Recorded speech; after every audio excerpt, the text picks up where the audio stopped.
is a winding road, no telling where it goes. Driving through days and nights, won't stop for traffic lights. And I really wanna know, if I'll ever figure out where the road goes. Even if I'm falling down, I will keep on searching for my highs. You can say I lost my mind, I will keep on holding my head high. Even if the sky is falling down.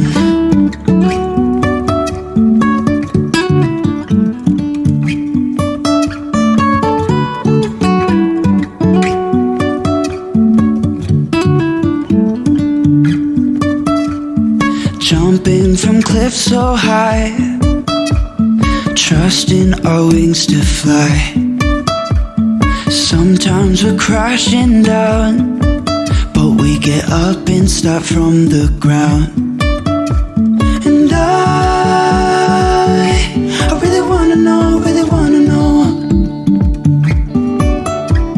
if I'll ever figure out where the road goes. Even if I'm falling down, I will keep on searching for my highs.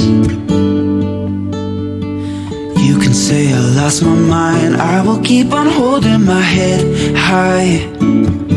Even if the sky is falling down, even if the sky is falling down, the sky is falling down.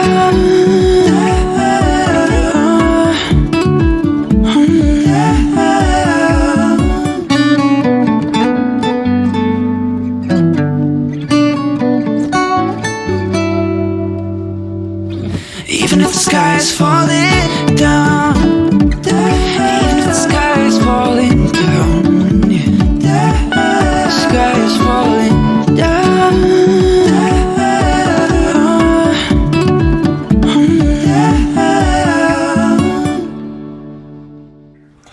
Welcome, beautiful souls. My name is Rainey Day. I am a generational psychic medium, and believe it or not, I have had this gift, the gift of insight, since birth.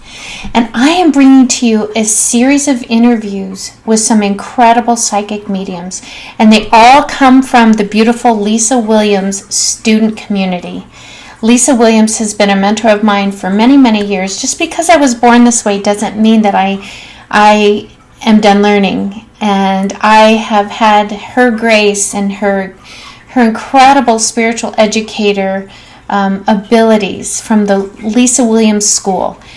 I love that she promotes being each other's own cheerleaders. She likes us to help each other out. And so in a few minutes, you're going to meet one or two, depending on who they are, some of these incredible people from this Lisa Williams student community. Big shout out to Lisa Williams, because truly she has taught me some things that I would have never thought of. Boundaries with spirit.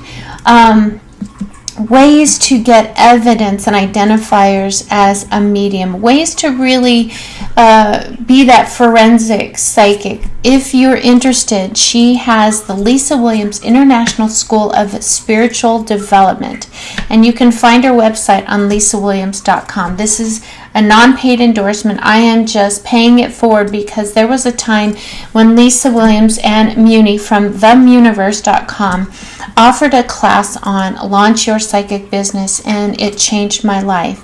And so ever since then, Spirit has guided me to help others who are from this beautiful community, help them grow, help them start their business, help them get the word out of their beautiful, talented gifts. And that's my goal here today, so that you can meet each one of these beautiful people and learn too different ways of connecting with spirit. You know, I am a spiritual educator, and one of the things that people always ask me is, how did you learn what you do? Or how do you connect? all of these people bring to the table a beautiful, eclectic array of spiritual abilities, and they were going to share how they developed their specialized area of psychic mediumship and help you grow, in those intuitive skills. And Lisa Williams, another shout out to her. If you have had any doubt about growing in your abilities, she is the one to tune into. So check her out. And in a few minutes, you're going to meet some of these beautiful people from that Lisa Williams community. And hopefully I'm going to be their biggest cheerleader. And you find them just as fascinating as I do. So stay tuned. We're going to get started with one of those beautiful souls. And there's a few that I interview that they work in pairs. There's a really unique duo coming up. Just these beautiful, wonderful spirits from all over the world, all over the country, coming to you shortly. Again, my name is Rainy Day. You can find me at rainyday.com. Yes, that really is my name. I promise you. I swear. Pinky swear. We will see you in a minute, and you can just enjoy these wonderful interviews. And I just want to thank each and every one of them for allowing me and trusting in me. And hopefully their message came through, and it will resonate with you. So get ready in 3, 2, 1.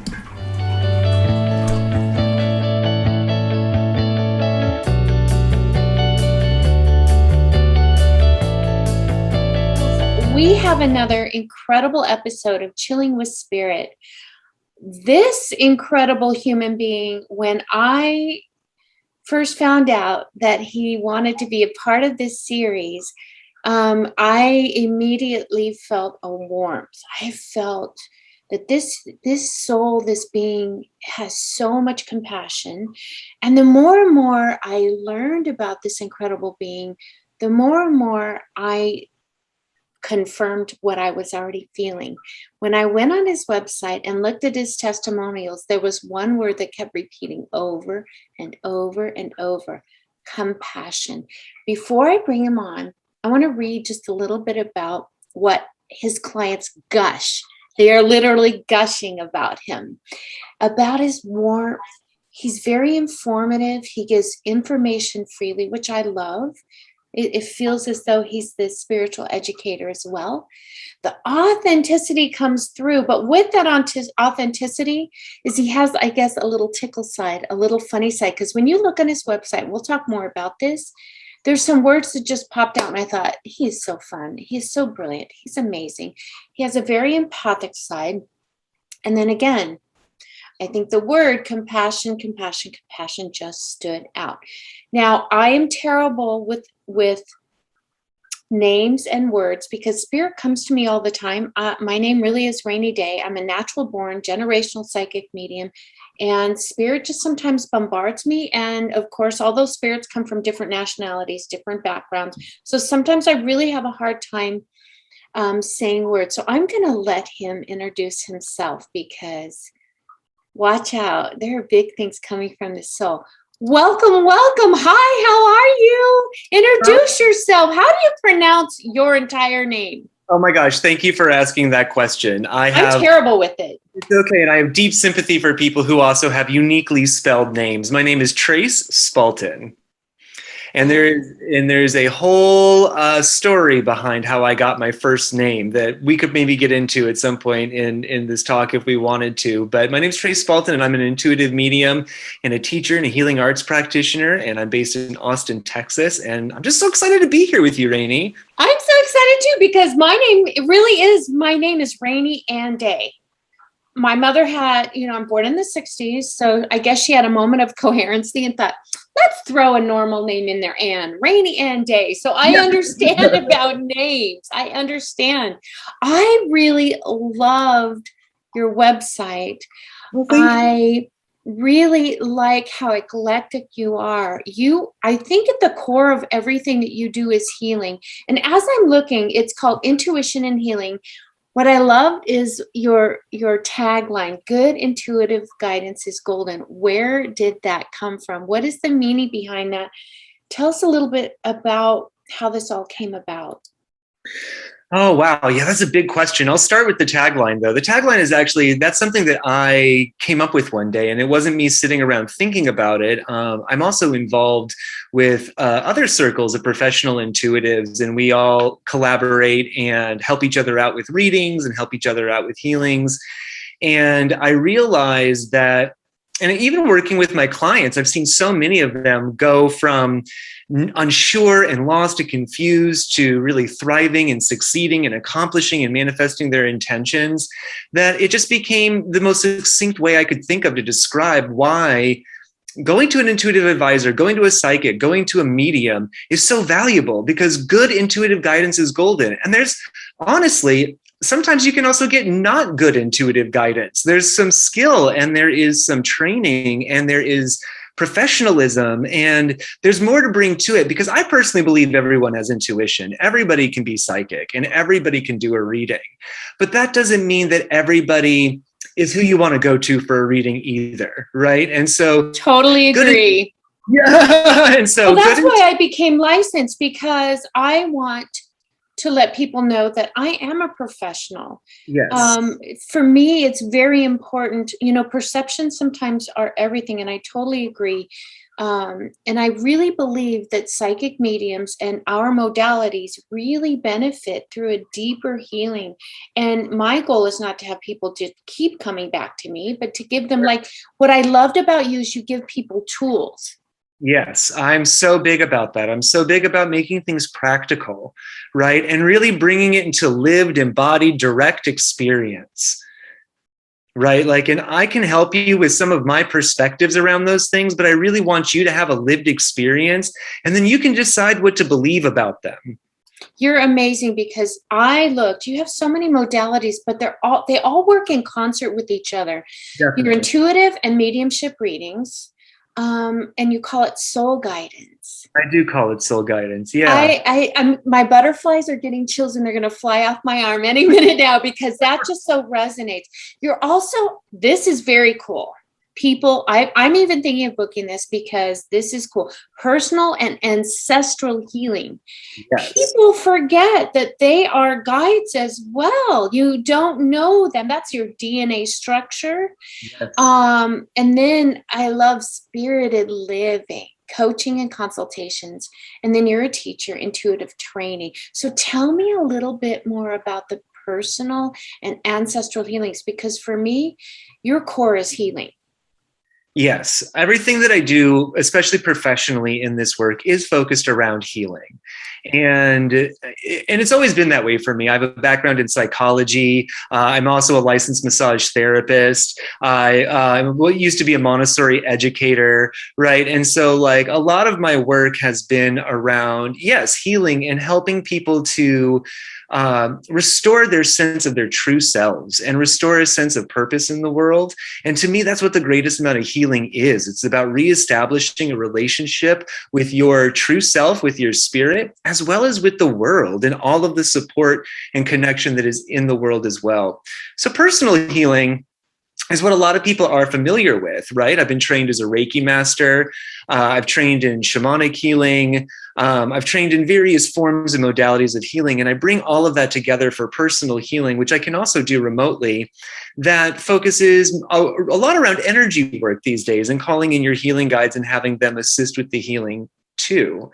And that's different from ancestral healing, because while I do the personal healing almost kind of like with you, I'm more of the facilitator of the healing. In the ancestral healing work, I'm more of a guide, and I lead you into coming into relationship with well, wise, loving ancestral guides that then initiate the healing process amongst your ancestral lineages. And so you're like that conduit. Sort of, except it doesn't come through me. I help you have a real experience of your ancestral guides. That's so different, because as I'm a Reiki master as well, we're always taught that it never comes from us. And yeah. I kind of have, for some of those purists, please forgive me, but I just have a different perspective that we do play a part as a healer. Yes, we do play. Go ahead, love. I'm sorry. No, that's okay. No, I was just going to say we do play a part. And even in ancestral healing, even though I'm not performing the healing on you or even on your ancestors, my ability to hold that sacred space and be able to intuitively be with you and not take over your experience, but being able to track your experience so that I can skillfully guide you into, if you're stuck in your communication with your guides, I can help clarify that. If you're having problems discerning if it's real or not, I can help you discern that. And it also allows you to be fully in the experience, with me sort of being like a little bit like your guardian angel. I kind of just hover above as you're in that experience and just sort of nudge a little bit in order to help you and just to facilitate that experience for you. It feels as though I'm not on the journey alone. And for me, it also feels as though I'm being touched by more than just spiritual advisors, spiritual healing. But when you have someone kind of help guiding, like your guidepost, that is so unique. I don't know that too many people do what you do. I find it fascinating. So tell me, walk me through what I can expect as a client when I come and see you. Yeah, well, it really depends on what you're coming to see me for. Okay. But what I'm going to do, what you'll experience every single time, is that I'll help you come more into your body and come more into the present moment. And then we'll connect with each other in a sacred space and a sacred connection, even if we're meeting remotely. And then all of my work, I say, is also spirit led. Right. And so I really let spirit take the lead as to where we're going to go. So in soul guidance sessions, that is an intuitive reading. That is mediumship, bringing through people in the afterlife, if that's a focus of the person who's come to me, if that's what they're coming for. And yet at the same time, it could be some intuitive reading, but then mostly intuitive coaching, me helping you like actually realize that you are being powerfully intuitive right now. And I want to help you have that be something that you're doing on purpose and not something that's happening to you. Beautiful, because let me see if I can connect the dots on this. So okay. What if I came to you and I think I need something, because that's, I think what I heard, I think I need this kind of a healing, but then as you go through it, you recognize that really there's something else that might help them. Is that a fair statement?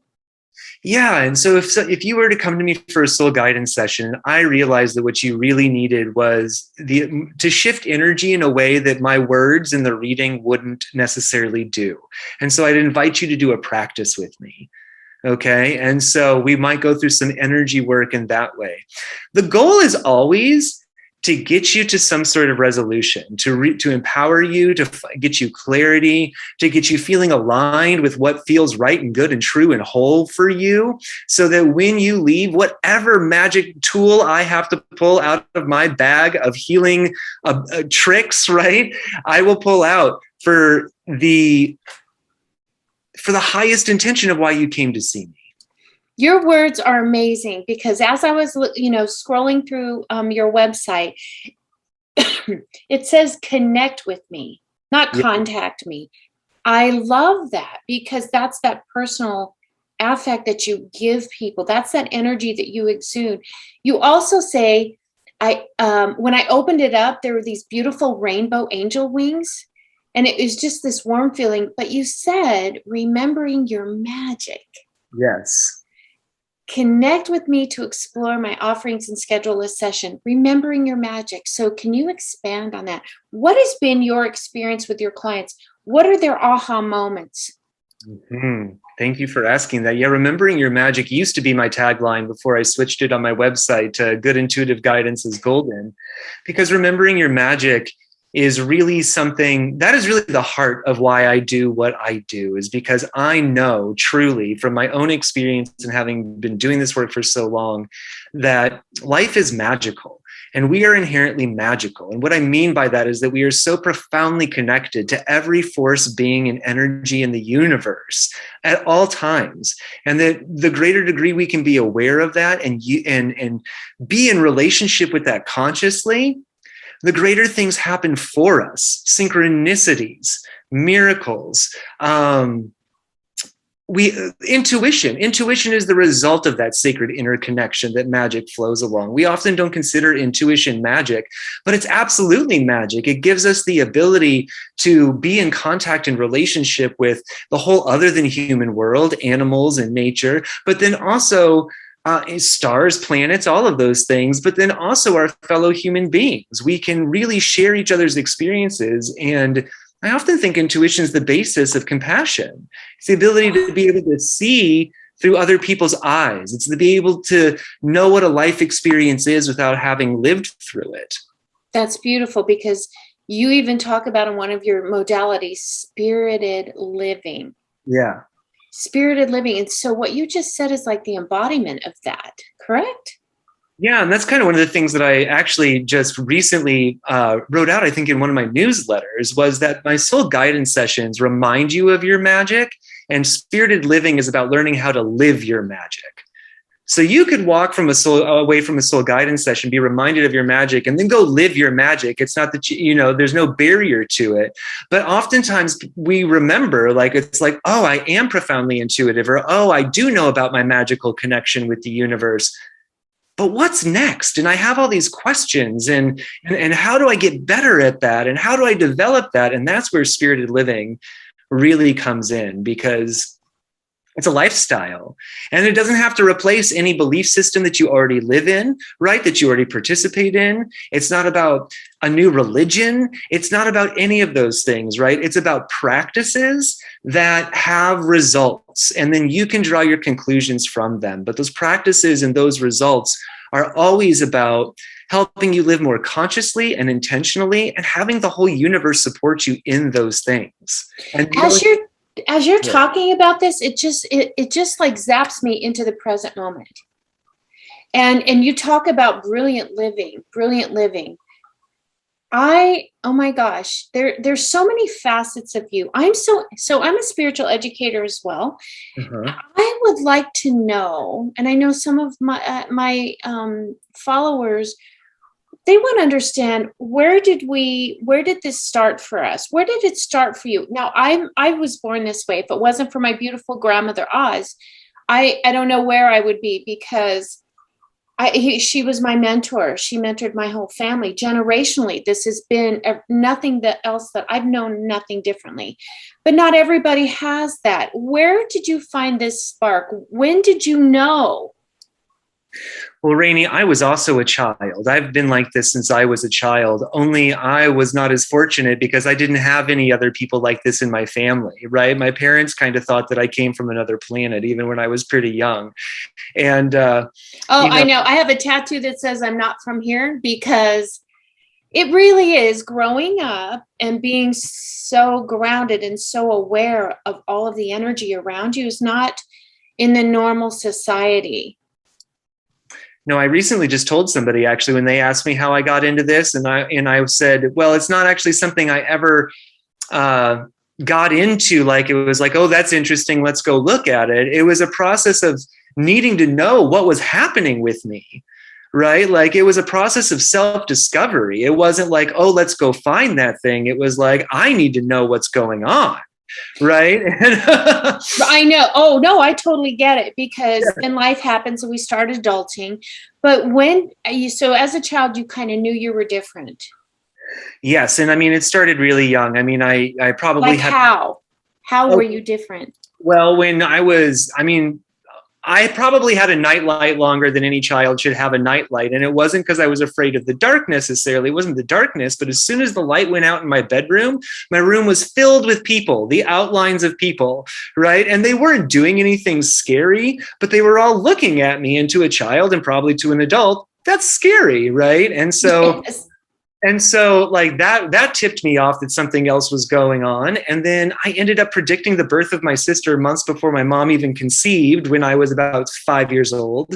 And then I started making predictions on the way to school, when I'd walk with my next door neighbor on the way to school. And this is kind of a longer story, but she ended up taking some of my predictions with her little brownie troupe, and they were doing a service program at a radio station, and the DJ overheard all of that and ended up putting me on the radio predicting the weather. And I said it would snow in San Antonio one Christmas, and it did. And he had me on the radio for the next 5 years predicting the weather intuitively as the kid's eye view. That is so cool. But how did your parents respond to this? I mean, did your mom freak out? No, I mean, like, my God. there was one time. I mean, like, did they freak out? They didn't really freak out, but they also, I don't think they really understood it, and I don't think they really believed it. I think that it just seemed kind of like cool or kind of weird or kind of, I don't think they put a lot of weight on it necessarily. They didn't know how to explain it, right? And so I think they just kind of said I was very imaginative, right? Oh, don't you love that? They explain it away. But that's their coping mechanism. I as well have a master's degree in clinical behavioral psychology. And sometimes children, especially children who present these beautiful gifts, can be frightening. Yes. Can be very frightening because that's your little being, that's your little baby. And you just want to make sure that because it's not easy being out of the closet as a psychic medium. It's not easy. No. So being on the radio, and then what happened? When did you really get serious and know this is my path? This is what I have to do. And then what did you do from that point forward? I mean, how did you do what you do or become where you've become? Well, I ended up I ended up being at the library all the time, which is probably what started my lifelong love / obsession / problem with book buying, right? And getting books. And it's because I started going to the library, looking up, books on ESP. And I started looking up these things at the library. And I didn't really realize, I didn't know, I was still a kid at the time. I didn't really know how to connect with other people that were doing this or to get any sort of formal information outside of the library, right, about it. And one of my friend's moms actually happened to take us to a new age metaphysical store, which I didn't know what that was when I was a kid. She was dropping off flyers, I think, for some Tibetan Buddhist event that was going to be happening that she was helping put on. And we went there and I realized where I was. Like, I started seeing things that I had seen in the books, right? Like, there were tarot cards on the wall and there were crystals over here. And I was like, oh my gosh, this is the place. And so I literally started riding my bike at about 13 years old to this new age store every month when they would have their psychic fairs. And I would go hang out with the psychics, and I would go predict what the auras would come out on the aura photography, right? And I'd go and I'd sit with them, the ones that let me, and like while they do readings. And I kind of learned behind the psychics table at these psychic fairs young about because you were with your people. I was with my people. People that understood you, people that had the same vibrational frequency as you did. That's why you were drawn there. Oh my God, that is magical. That's magical. Yeah. It was magical. Then that was what, age 13? Yeah, I was like age 13, about age 14. Yeah, I was pretty young. And I think just before I discovered that new age store, I had bought a deck of tarot cards that I found at a magic trick store. And it was the first time that I'd ever seen tarot cards in real life and not just on a TV infomercial, right? And so it was the first time that I'd seen them in real life. And I was like, I have to buy these. And I still have that deck. It was a Rider-Waite-Smith deck, but it was the only deck that they had other than what you can now find them. They used to be able to print the Gypsy Witch fortune-telling cards. Those are really cool and hard to find. They are hard to find. And so I bought both. Oh my gosh, that just jumped me back. Yeah. Wow, dude, you have been in this a long time. Yeah, I have. I'm so glad you followed that intuition. It was total intuition. And in a way, there was just no escaping it. And then especially once I found out that it was real in the sense that there were people I could talk to and there were places I could go and there were practices that I could practice, there was just no going back, right? And especially as this started unfolding even more and I got skillful in all of these things to the point where it's why I'm so passionate about bringing this to people, because I can't imagine my life without this. It's like, it's how do you live? How do you live not knowing that you're in a magical universe? And does that mean that my life's always wonderful all the time? Does that mean that I always make the most perfect decisions? Does that mean that I never have any pain, or I'm never, a human who can't find my keys and doesn't know how to tie my shoes? No, I tell my clients all the time, because they're like, Trece, how do you have relationships? You know what I mean? Like, how is it with your husband if you're this intuitive, right? And like everything else. And I'm like, It's like that part from Disney's Aladdin where the genie says, "Great cosmic powers, itty bitty living space," right? Like that's oh my gosh, yes, I love that analogy. I'm going to use that itty bitty living space. Yeah, I was bravo. Great cosmic powers, and yet we're all down here forgetting our phone numbers. You know what I mean? Like the human flipping people off as you're driving. Yeah, exactly. I've never done that. Yeah, exactly. So, what was your first course that you took? What were you drawn to first? Because I think we all go through that process of searching, seeking, where we go and we take maybe a Reiki class, or we go and we take a psychic development class. What was one of your first seeking classes? You know, that's kind of a hard one to remember, my actual first, because a lot of my teaching and training did come from those psychic fairs and those people that I had connected with at the psychic fairs. But as far as a formal class goes, I did have one teacher that was more of a formal teacher of mine in psychic development and tarot. So tarot was kind of one of the original paths. A lot of people. So I do a Tarot Tuesdays with one of the most brilliant, intuitive tarot readers. She calls herself an intuitive tarot reader.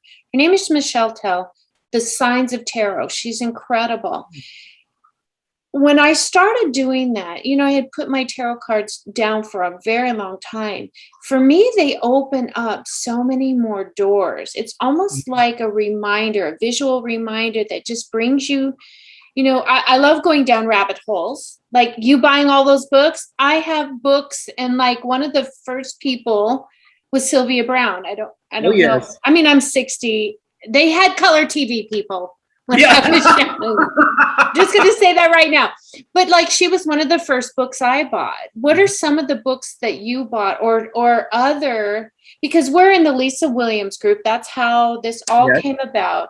I've watched her so many years. What was one of the first, I guess, mainstream people that you followed, and why? Tell me all about that journey.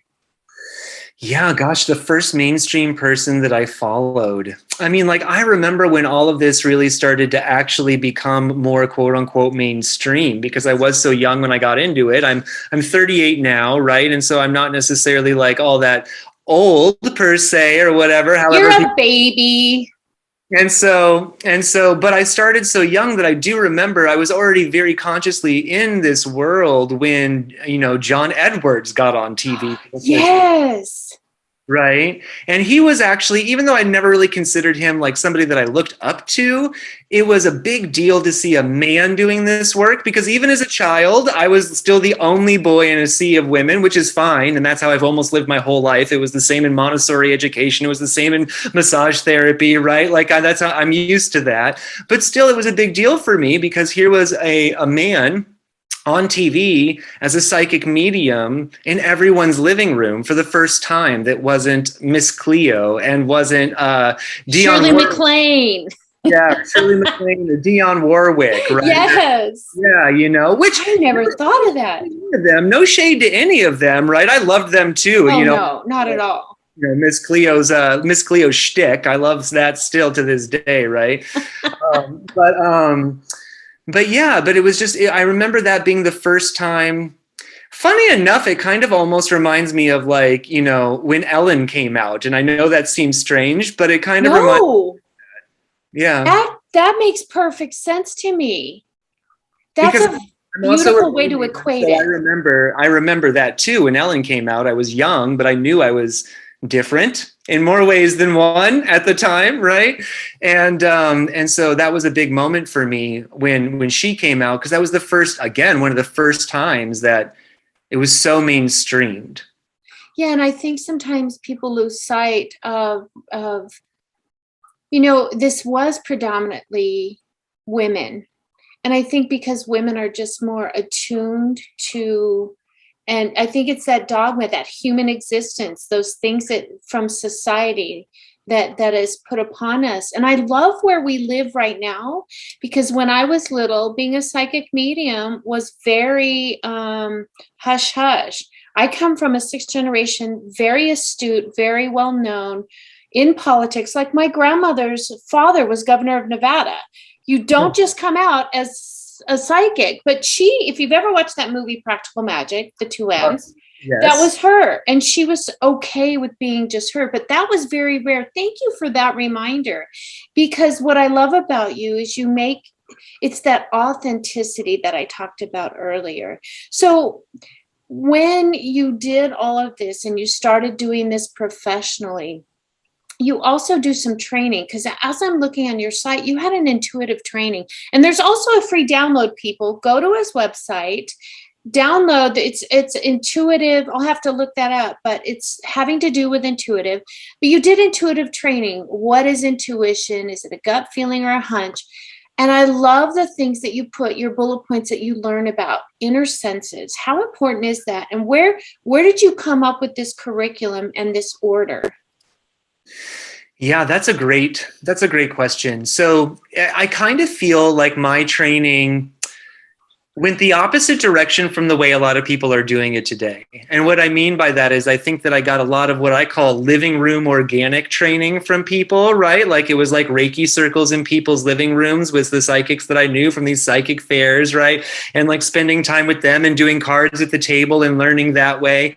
And this very sort of organic learning that culminated actually years after I even started doing this professionally, in training with a woman named Laura Day, and then as well as Lisa Williams. And Laura Day really kind of like, the way she teaches in her teachings, took a lot of the things that I had already learned and been practicing and really weaves them into such a streamlined, sharp way of accessing this that really bypasses a lot of the need for a belief buy-in, which I'm so about, right? I want you to have an experience. I don't want you to have an experience of imagining a belief. That is brilliant. Does that make sense? 100% it makes sense, because that's where I want people I want people to learn and grow on their own. I'm giving you this information, and I want you to universal Google that shit. I want you to create your own belief system from these beautiful, energetic bodies that are all around you. It makes perfect sense, because it's almost like a cult when you want people to follow what your belief system is. Yeah. And that's not what we in our spiritual community, in my opinion, are all about. No. Empowering you. And that's what I love about your website, empowering you so that you can live this brilliant life. Yes, so that you know that this is really coming from you. This is really supporting your gifts in the world, right? This is really supporting your work in the world and what really makes you happy.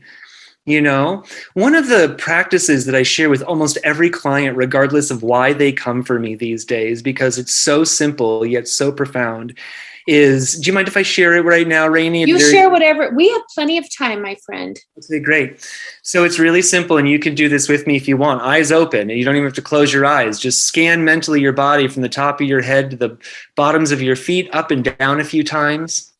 And as you do that, you'll notice that your body starts to tingle, or you'll feel flows happening in your body. And that's just you becoming aware of your body as an energetic being, which it is. It's not just a solid lump. It's a big hologram of energies, right? And so that's you becoming aware of your body as an energetic being.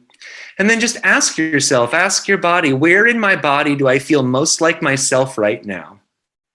And it could be anywhere. And just let it come up. Anywhere, and then put a hand there wherever you feel it.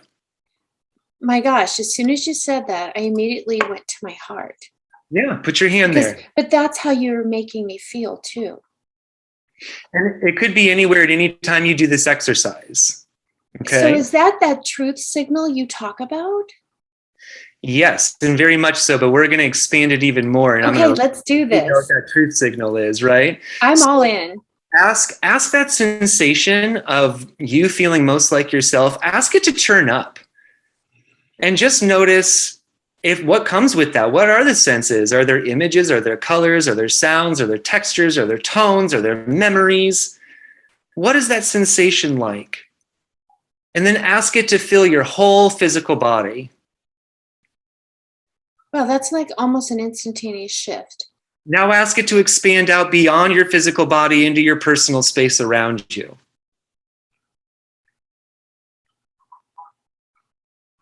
And now notice how you feel. Very peaceful. This is you. More in the moment, and especially when I expanded that energy beyond me.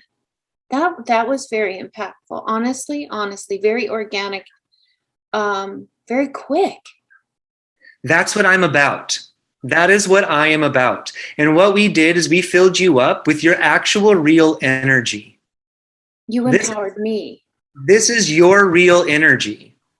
Okay? And when you're filled up with you in this way, you're instantly intuitive. You're instantly centered. You're instantly clear because your real energy is already guiding you towards where you need to go.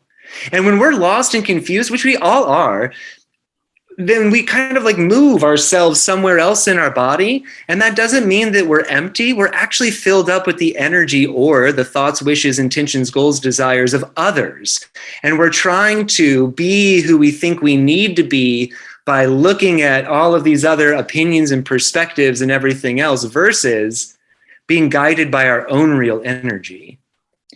That was so impactful.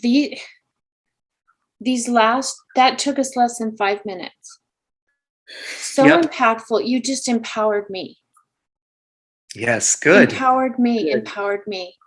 Oh my gosh. I can just now see people clicking away to book a session with you because that was impactful. Yeah. Wow. I'm still feeling the residual vibration. That's what you meant by you're the guidepost. Yes. And I just witnessed my own very quick healing. Yes. Now, you were talking about these other energies within our bodies, other people's ideas, society. So how does that relate to illness and disease? Because I have some very close friends that I'm going to book one for one of my best friends, because she has an illness that has just really rocked her world. So how does all of this fit in, if it does? And I sorry to throw you on the spot, but I just know that there's more to this. Yeah. In what you do. Well, I see disease has a lot of different origins and ways that can happen for us, right? And like in the end, none of us are getting out alive. Right. And so I don't always. Thank God. Do you want to be here forever? Excuse my language. Effing no. I should have just said the word, but no. Right. Yeah. I don't want to live forever in this body. I want to come back and continue to grow.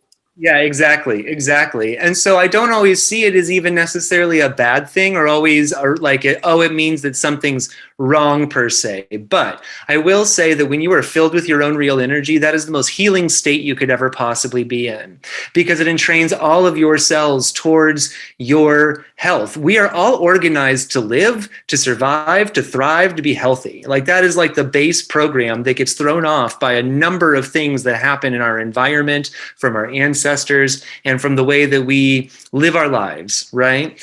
And so to be filled with your own real energy, and especially if that gets even more refined through a process of healing, right? Like really releasing those various patterns, transmuting the things that are blocking that real energy and bringing that even deeper from within us. You can even have a more profound experience of that. But it also connects into the fact that when we are not filled with our own real energy, it's almost like having a bunch of foreign pollutants in us. Yeah, okay? I get that. I so get that. Because other people's goals, directives, wishes, intentions, and I'm not trying to make us all into like egomaniacs here necessarily, right? Like that's not what I'm trying to say about like, oh, you should only be filled with your own goals and wishes regardless of everybody else. But you're here to be you. You're here to be you with all your gifts. You're here to be you, to bring your spirit, your uniqueness through. Oh, your flaws, your everything about you. My grandmother would always tell me that, Rainey, you are not put on this world to make anybody else happy but yourself.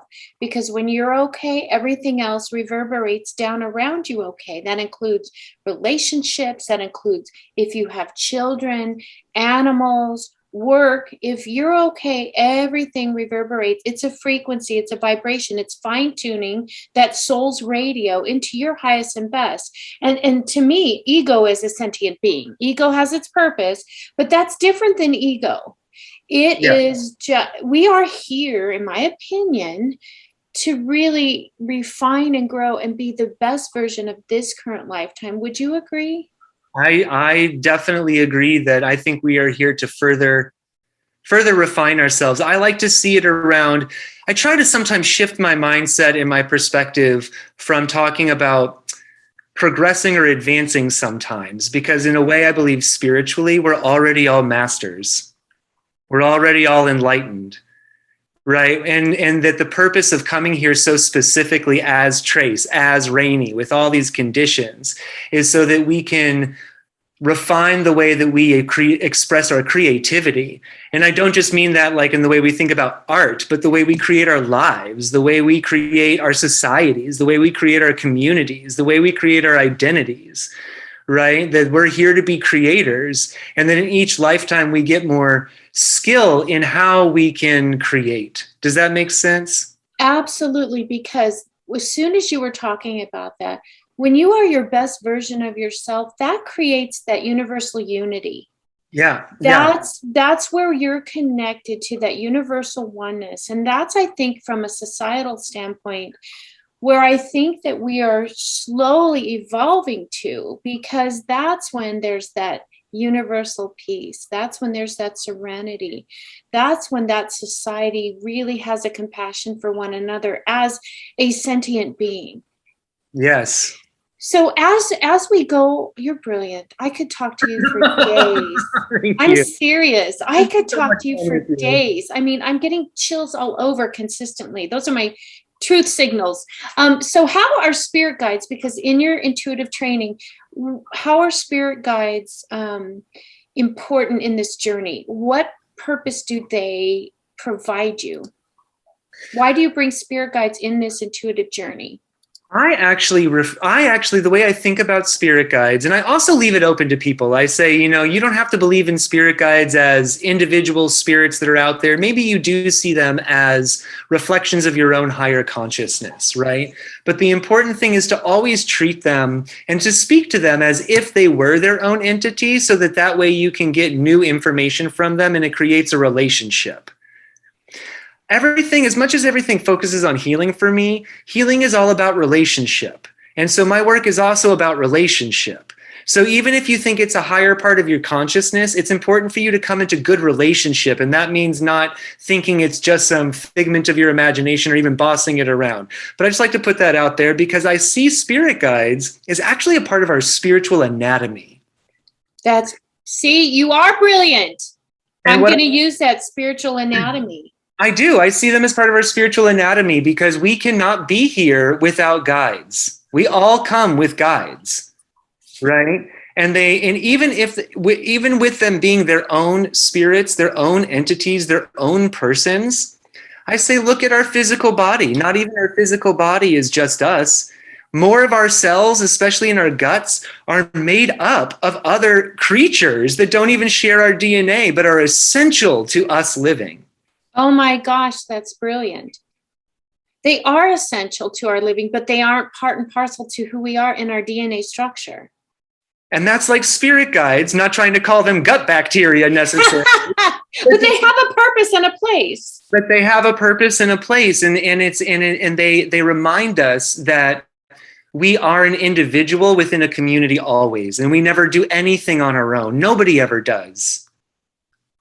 I love that. So is that kind of like the next little bullet point, tapping into your soul's wisdom? Yeah, because your soul knows about your guides. Your soul knows that it's there, right? You'll just like your body knows when those other creatures that are keeping it healthy aren't doing what they're supposed to do or whatever, right? They aren't feeding them in the right way. Your body tells you that something's not right, something's not in balance. And so your soul knows that it came here with a crew. It's your team. It's your team. You came here with a crew. We all did. Right. Sometimes I call it your personal squad of magical badasses. That's how I sometimes. Oh my goodness. I see the magic. There it is. That was it. That was that brilliant magic. Yeah. Yeah.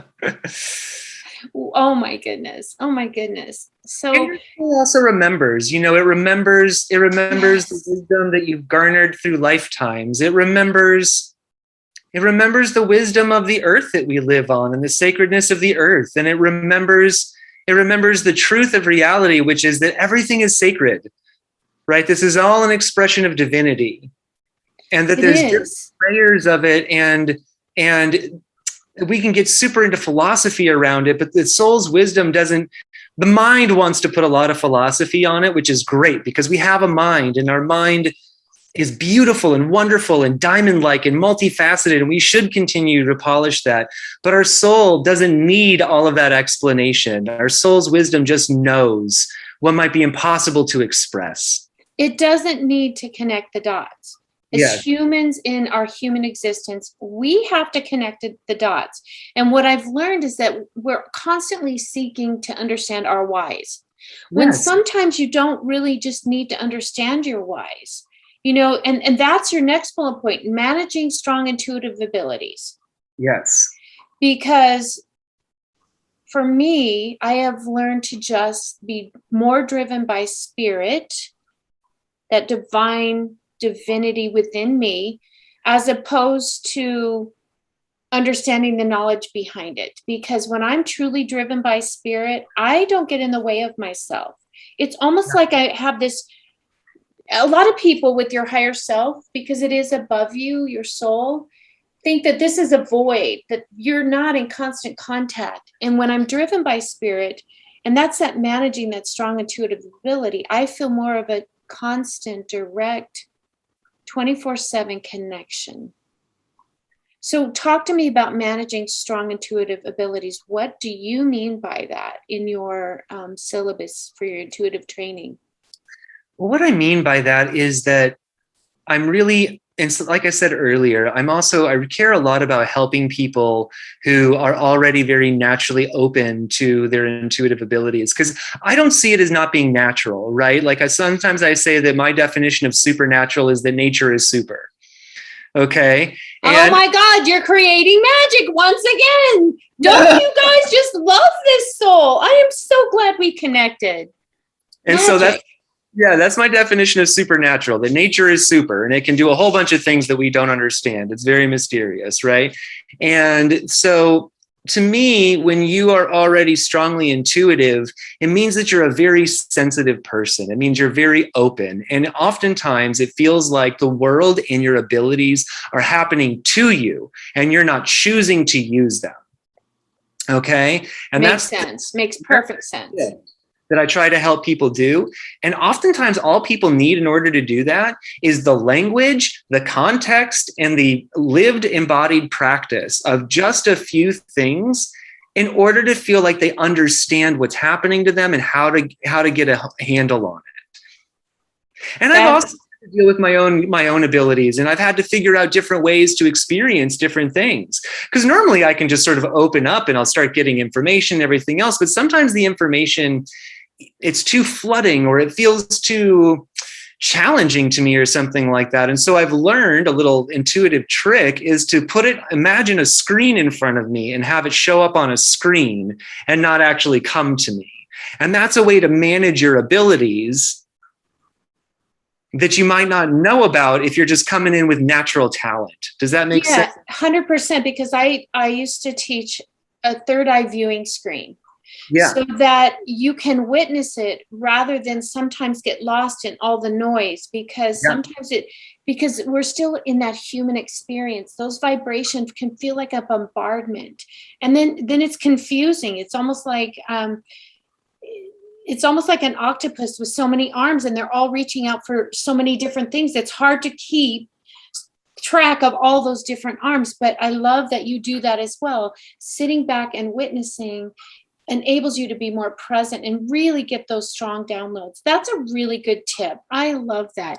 So one other thing I want to cover is your writings and musings. Okay, yeah. The one thing that just jumped out at me, because I am a strong believer in sacred space, and you have the Sacred Home series. Tell me how that came to you. What is it about, and what is the takeaway? What can we take away from that series?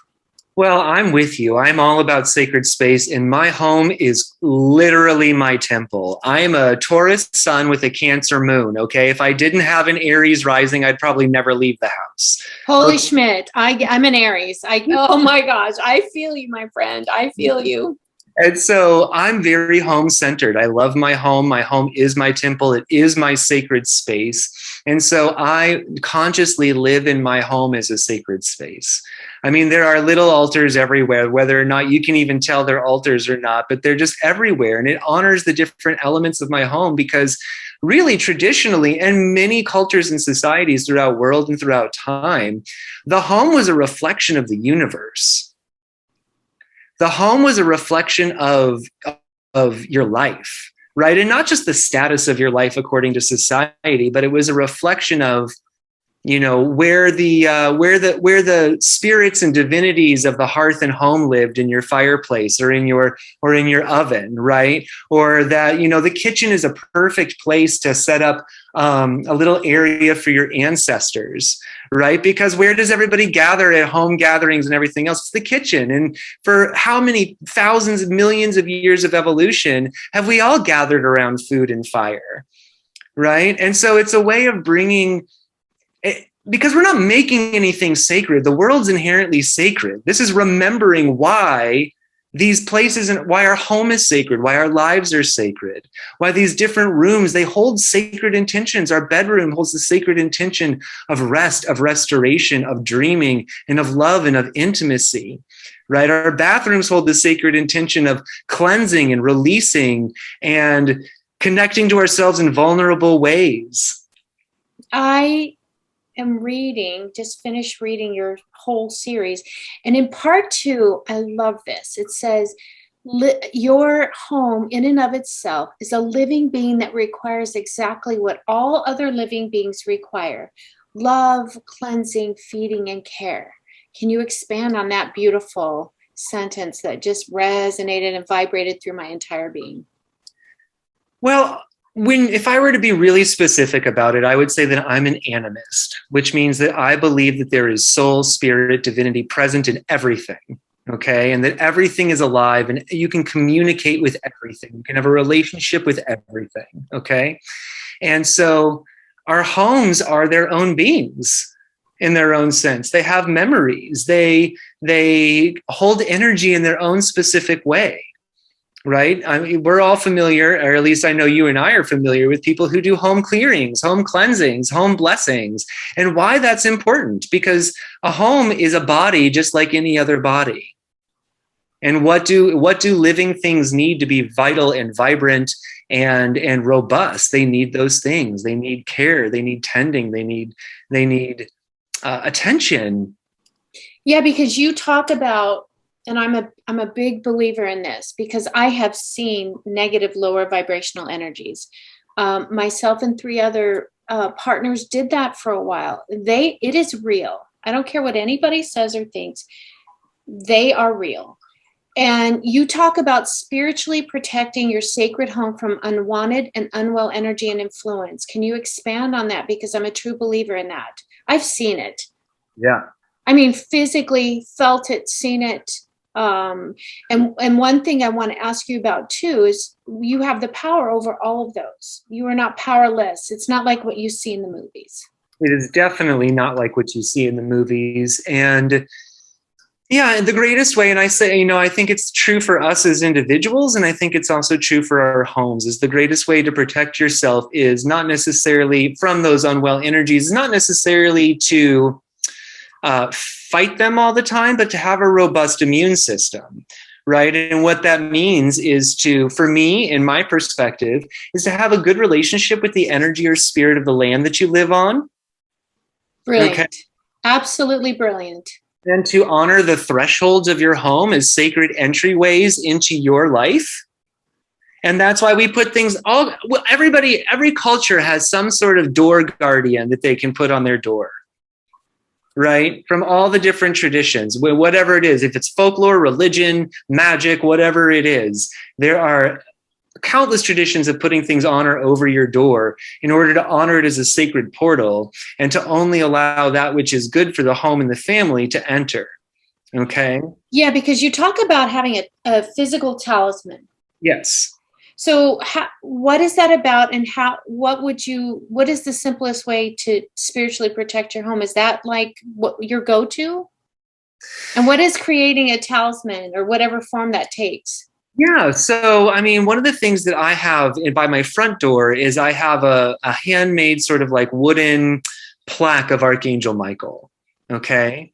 And what I did is that I sat there, and I think I explained this in my series too about how to create a talisman, but you can choose whatever it is that you want to use as your talisman, connect with it and its energy, and then align it with your intention for protection. And in the case of like a being like Archangel Michael, you could even ask Archangel Michael to suffuse this talisman with his protective and divine energy, and to surround the house and protect this doorway, and let only that which is good and true and whole cross this threshold, right? And then you put it next to the door.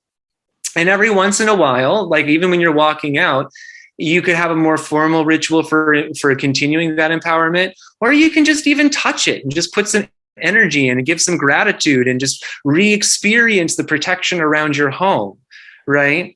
But that's just the thing, is that it's energy goes where attention flows, and that's the basics of it all. So if you're not putting any attention into the spiritual wellness and the spiritual health of your home or yourself, it's not going to be there as much, and that's just it. You even talk about it that talismans aren't just protective, though. They can manifest any intention you might have. That's kind of what you just said. Yes. So connect your intention to that talisman. Expand on that just a little. Sure. So let me give you, I think I even have an example right here for you, is that we have a little talisman here that's going to be helping us find our new home. Okay. And so it's got some natural plant pieces and some pine resin from the land that we would like to purchase a home on, right? And we have put it next to a candle and set our intention to help us find the best home for us. And we're not doing it by like putting our will out there to force the universe to do this. It's more like connecting in with the spirit of the land and putting our attention, our intention, our energy towards what we really want and asking for help. I love that, because for me, intention is the law of asking. Yes. Because that's that free will. The universe wants to know, how do you want to feel? What aspects of what you need, not what it looks like. Because if you say, I want a purple Porsche, and you don't get it, you're going to say, well, universe, where's my purple Porsche? But that's not for your highest and best. I love that you set that intention, because sometimes the universe needs a roadmap. Yes. And then be open to seeing whatever spirit brings to you. And I say spirit, universe, intertwined words. They're just words. And then not being tied to the outcome, because sometimes this is for me, and it seems like you do this as well, that when you're driven by spirit, you are more open to see those possibilities that are for your highest and best, because that purple Porsche might be something that's unaffordable. I might go too fast and cause someone else to be hurt by it. I mean, there's just so many things that might not be for my highest and best, but if I'm open to it, that's when spirit connects me to my intention, because I say how I want to feel. manifesting that intention, they're going to bring you to that home that is just perfect for you, one that's affordable, one that may not have leaks in the roof. Sometimes when you push things, you're going to get things that you don't really need. Agree with that? I mean, expand on that. It just seems like you and I are kindred spirits. Oh, I agree. Totally. I totally agree with that. One thing that you said that I did something, I kind of had an inspiration on a little bit, because you were talking about sometimes the universe needs a map. And I agree, but I actually think the part of the universe that needs a map is us. And I think when we do stuff like this, we actually open the way inside of us that spirit already sees it. We're making a way within us for the universe. That's that not being tied to the outcome or the package that it comes in. Is that what you're saying? Yeah, similar to that, because what I'm saying is that a lot of these, when we flow attention towards what we want in our life, what we're working on, when we create these talismans, we are making a way within us. We're rewiring our brains. We're feeling in our body the reality that we're creating now. And it literally changes us. It makes it possible here first, because the universe has all potentials just waiting. That's that change the energy that I always talk about. That's translating the energy. Yes. Now I'm with you. I love at the very end of all of this, it says, live well, magic makers. That is so beautiful. Can I tell you, it's been an extreme honor and a pleasure. You have expanded. I mean, you have expanded me in ways that I know Spirit put you in my path for specific reasons, because just in these, it's been like almost an hour. I feel like I'm forever changed. And I want to thank you for taking the time to do this with me today. Tell me, what course did you take with Lisa? That's one question that I've asked everybody, because that's this common bond that we all have, is that beautiful Lisa Williams, who allows us to be a cheerleader for each other. I adore Lisa, and I have such gratitude to her, because I'll be quick about it because I don't want to take up too much time at the end of our session here. But, I had been a medium my whole life, but I never really wanted to do that for other people, right? Like, I didn't want to get involved in other people's grief like that. I wanted to be the psychic that talked to the living. I wanted to help you with your life. You know what I mean? I wasn't interested in people crying about their dead loved ones. But that wasn't until I got older and I actually experienced my own real grief when my grandmother died. And then the medium stuff started happening more and more without me choosing whether or not it was going to happen in my sessions with people that I was just doing intuitive psychic readings with. And got a great recommendation about Lisa's courses. It was pandemic. They all went online. And I was like, great, let's check it out. And she blew the doors wide open for me. And so the first course that I took with her actually was Platform Mediumship. And I've taken several others. I've taken her Mediumship Mastermind.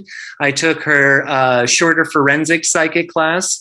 And I've taken several of her circles. And I actually signed up for more because they are so valuable to me, the opportunity to practice mediumship with people with just that intention, and people that I don't know. So it's kind of like, it's really a rare opportunity to actually have people, somebody else set all that up for me for, a very reasonable amount, a very reasonable cost. And it's just, the practice is so valuable. And so I'll be there again the next round of advanced psychic mediumship circles too. I will see you, because I'm in the front row, because I'm always growing, I always want to learn. But can I tell you, I'm been a natural born, more medium than psychic. And you have your grandmother's grace. Oh, thank you. Thank you so much. Is there something that we didn't cover that you would kind of like, before we sign off, that we didn't cover that you want people to know?